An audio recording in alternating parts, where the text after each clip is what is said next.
Saudara-saudari yang terkasih, salah satu kebutuhan mendasar manusia adalah kasih, baik mengasihi maupun dikasihi. Besar kecil, kuat lemah dalam dangkalnya cinta yang kita alami akan mempengaruhi hidup kita. Maka makin besar, kuat dalam kita dicintai, biasanya makin kita mau dan mampu mencintai sesama. Bayangkanlah kalau ada orang yang mengalami bahwa dirinya kurang dicintai atau bahkan tidak mengalami dikasihi. Bagaimana sikapnya terhadap sesama? Mau dan mampukah ia mencintai dengan baik dan benar? Dapatkah orang tersebut membangun keluarga bahagia? Dapatkah ia bersekutu dalam komunitas dengan penuh sukacita? Bisakah ia melayani dengan tulus sebagai rohaniwan, biarawan, biarawati? Kalau tidak pernah mengalami kasih atau kurang dicintai. Cinta sejati yang bersumber dari kasih Allah adalah dasar seseorang untuk mengasihi dengan tulus, tanpa akal bulus, lugas, tanpa berpikir culas. Yesus mengasihi kita berdasarkan kasih yang dialaminya dari Bapa. Saudara-saudari yang terkasih, kita kadang menjumpai ada seorang remaja atau dewasa yang mungkin kita anggap berperilaku aneh, tanda petik, yaitu tak menyenangkan teman dan rekan-rekannya. Selalu ada saja yang dibuatnya yang mengakibatkan ketidaknyamanan, entah dalam keluarga, dalam komunitas, gereja, tempat kerja, atau di tengah masyarakat. Orang lain bisa jadi berkomentar, biarkan saja. Dia kan orang yang caper, cari perhatian, karena kuper, kurang perhatian.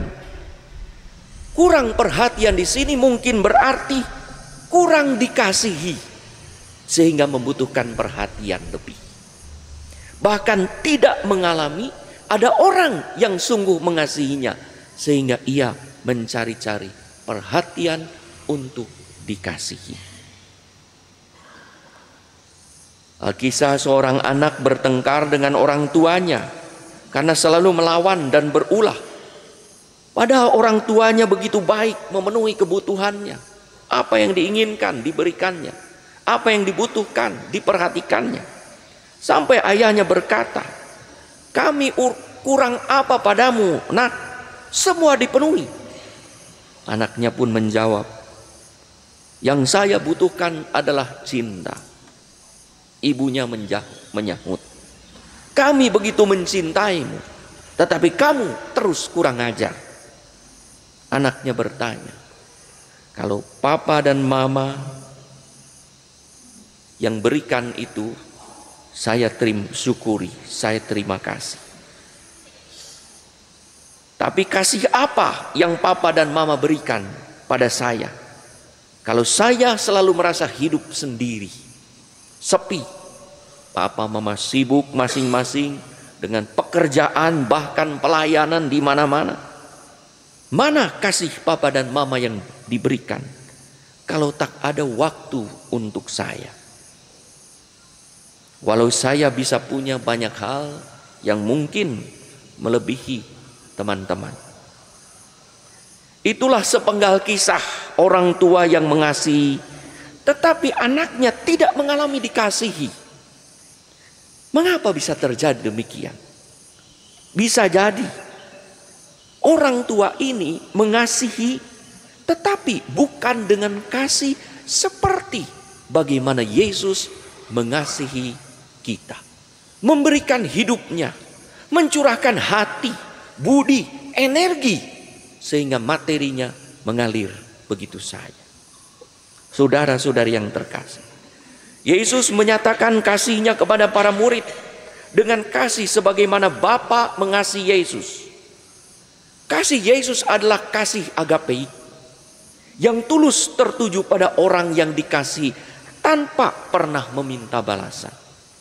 Kasih Yesus adalah kasih yang dicurahkan demi keselamatan para muridnya, hingga rela mengorbankan diri. Hati, budi, energi diberikan, hingga dirinya, materinya, tubuhnya diserahkan untuk para murid. Kasih agape adalah tindakan heroik seorang pahlawan yang rela berkorban demi kemerdekaan bangsanya. Kasih agape adalah pengorbanan seorang martir yang mewartakan kabar baik untuk sesamanya agar sesamanya diselamatkan. Kasih agape adalah mungkin kesakitan seorang ibu yang melahirkan bayinya tanpa disadari oleh sang bayi. Kasih Yesus dinyatakan secara penuh di atas kayu salib. Sekalipun mendapat ciuman pengkhianatan Yudas, mendengar seruan penyangkalan Petrus, dan juga menyaksikan ketidaksetiaan para murid yang melarikan diri saat Yesus ditangkap, Yesus tetap mencintai mereka. Bahkan setelah kebangkitan, Yesus menampakkan diri, meneguhkan mereka, mengutus mereka, dan mempercayakan mereka akan tugas-tugas dan karya untuk melanjutkan apa yang telah dilakukan oleh Yesus sampai ke ujung bumi. Yesus meminta kita untuk tinggal di dalam kasih-Nya dan untuk mencintai sesama seperti Yesus telah mencintai kita.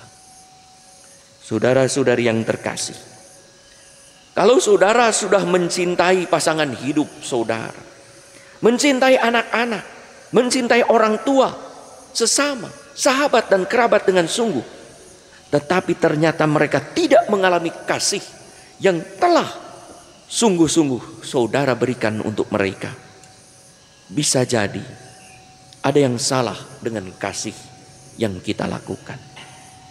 Kalau ternyata maksud cinta kita tak dialami sebagaimana kita harapkan, bisa jadi karena kita salah dalam mengasihi. Bisa jadi kita mengasihi dengan cinta yang kita rumuskan sendiri, dengan cinta yang kita tetapkan sendiri, yang seringkali digondeli oleh nafsu dan naluri egoisme kita. Saya berbuat ini supaya kamu berbuat itu kepada saya. Untuk itulah Yesus meminta kita dua hal. Untuk tinggal di dalam kasih Tuhan, dan untuk mengasihi sebagaimana Yesus mengasihi kita. Di mana? Di atas kayu salib. Lihatlah salib itu. Itulah bukti bagaimana Yesus mengasihi kita sampai sehabis-habisnya.